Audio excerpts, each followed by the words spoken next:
ke 30 belum kelihatan, tetap sampai 30. Jadi ada sambung lagi 31. Makanya kadang jadi kan di Indonesia ni, khususnya daerah kita ni, asal dah sampai 28 ini dah mulai siap-siap bang, pakai teropong. Lagi dia akan ada jadi 29. Yang perlu kita jelaskan lagi banyak. Anak bulannya tidak kelihatan menggunakan mata telanjang. Dijelaskan dalam satu kitab Usia. Kitab Usia dikarang oleh seorang ulama yang masih ada hidup sampai sekarang. Kitabnya tebal sedikit. Anak bulannya kelihatan menggunakan mata telanjang. Tapi anak bulan akan kelihatan jadi dengan menggunakan wasailul basariyah. Wasailul basariyah namanya satu alat-alat yang dapat membuat perantaraan kita untuk melihat anak bulan. Jadi kita duduk kita di tepi rumah, kita ke langit belum kelihatan anak bulan. Oh, jadi puasa esoknya kelihatan. Kerana anak bulannya sangat halus, cukup halus. Dan kalau dijelaskan lagi anak bulannya, kalau hari yang pertama tak kelihatan sekejap, habisnya tutup lagi. Kelihatan sekejap, tutup lagi. Makanya anak mata kita mata biasa tidak akan pernah sanggup dapat melihat bagaimana bentuk anak bulannya. Dan ada juga orang-orang kelai kadang kata ke anak bulan kita ni kalau lewat mata kita di hari ketiga baru bisa kita kelih. Hari pertama, hari kedua mata kita ni bisa kita kelih. Jadi makanya disiarlah bahwa karenakan mata kita tidak mampu untuk melihat anak bulan, harus menggunakan sesuatu yang bisa membuat perantaraan untuk kita lihat. Ialah kadang jadi orang guna teropong untuk bisa melihat anak bulan. Kalau macam mana kan, kalau tengah ada teropong macam mana, lalu dia ke bukit paling tinggi.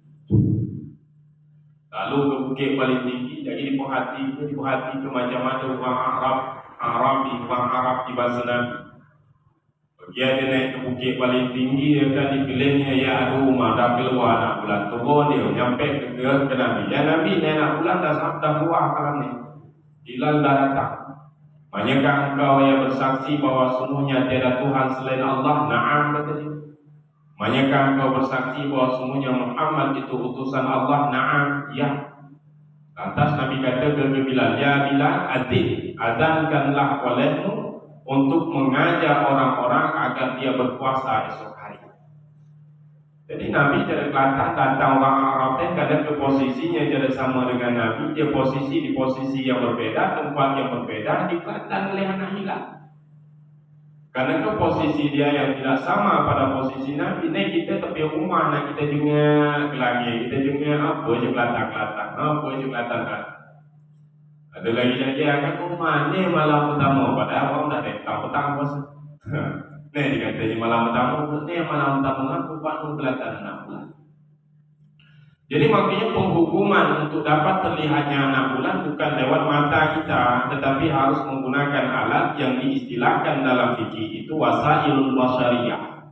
Ialah alat-alatnya yang kita ketika tidak mampu mengadakan alat itu, maka wajib kita berkeyakinan dengan orang yang dia ada alatnya untuk bisa melihat. Kalau sekarang ni siapa? Ialah umarah, kita kata pemimpin yang dia mempunyai alat-alat untuk dapat melihat ru'yah hilal. Bukti untuk hilal itu sudah keluar, maka wajib kita untuk mengikuti istihad mereka di dalam masalah ru'yah hilal. Kalau memang kita mampu untuk beristihad, istihad namanya berpendapat dan mempunyai keyakinan sendiri bahwa anak bulan keluar, silakan. Kita ni akan punya kemampuan nak kita kelih, ya silakan.